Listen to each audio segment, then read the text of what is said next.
First Dame, Bradley Beal, several other players. Now, the newest guy to go, according to rumors, will be Zach Lavine. Now, the Bulls want to hit the reset button and trade Zach Lavine. Now, Zach Lavine on the Bulls been a dumpster fire. They barely make the playoffs. And when they do, they get taken out first round material. They failed to make the playoffs last year, lost the play-in game. It's fair to say that the Bulls want to hit the reset button.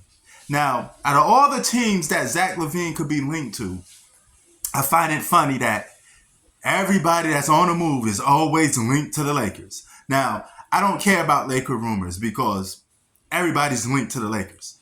You know, damn near everybody from the Dream Team is linked to the Lakers. Okay?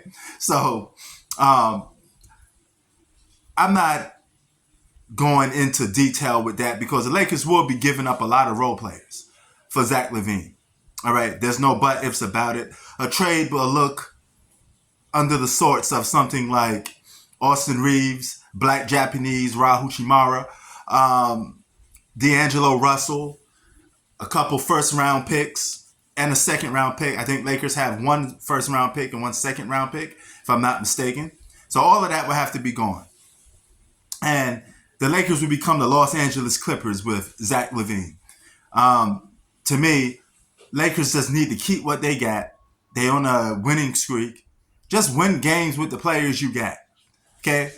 Trust the process with the players you got. Because if you trade your depth for Zach Lavine, you're still losing if you ask me. Your best bet is to actually have some depth so you can actually compete with some of the other teams in the league that have depth. Now, the most two realistic trades for Zach Lavine is the Philadelphia 76ers and the New York Knicks. They got the most to give to Philly. I mean, not Philly, Chicago, excuse me. So if Chicago really wants a rising star, solid players, and draft picks, the Knicks are the perfect team. Okay? I don't know how many times I have to stress that the Knicks got the most value out of most teams in the league. And if you're the Knicks, how many times are you going to keep dropping the ball on star players? You didn't get Dame, you didn't get Bradley Beal, you didn't get Donovan Mitchell. I mean, how many guys are just going to slip through your fingers? At some point, you're going to have to take a risk with somebody. Who's better off this last guy to take a risk with, Zach Lavine?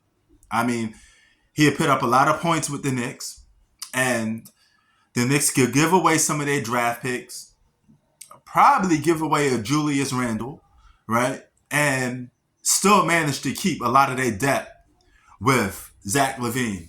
I believe Zach Lavine could be the go-to closer that they need or scorer that they need. You know, because if you team him up with Jalen Brunson and R.J. Barrett with a solid cast that they got, that'd be the best fit. But his number one fit will be the Philadelphia 76ers. You could keep Maxey, you could keep Joel Embiid, of course, and you could still have Zach Lavine, and all you'd be giving up is Tobias Harris. You probably have to get a third team involved, but you still have draft picks, and you could give that away, and the Bulls would be happy with that. The third team that I would get involved in is the Detroit Pistons. Because they got that kid, Jalen Ivey. You could pick Jalen Ivey, Tobias Harris, draft picks, go to Chicago, boom, Philly gets Zach Lavine. So the number one team for Zach Lavine is none other than the Philadelphia 76ers, if you're going to talk about it on the trade market, right? Philly will have to strike first. Philly and New York Knicks are very similar teams. They let players slip through their fingers. Well, it's time that you stop letting players slip through their fingers. You don't want Joel Embiid to be asking for a trade, so you better pick up Zach Lavine. All right? You didn't get a Dame. You didn't get a Bradley Beal. Man, take Zach Lavine before Joel Embiid starts asking for a trade. Seriously. It's only a matter of time before he starts asking for one. And first Zach goes. The second guy I think will be going is DeMar DeRozan. I think he would be leaving next too. Now, that is a guy that I think will make a better fit even with a team like the Lakers. You know, you're going to give up some depth, but he'd be a better fit for a lot of championship contending teams. But you can't give away too much because depth is something that you should be able to have. All right? And guys like Zach Lavine and DeMar DeRozan ain't worth depleting your depth for. I'm just saying. Sports out. Peace.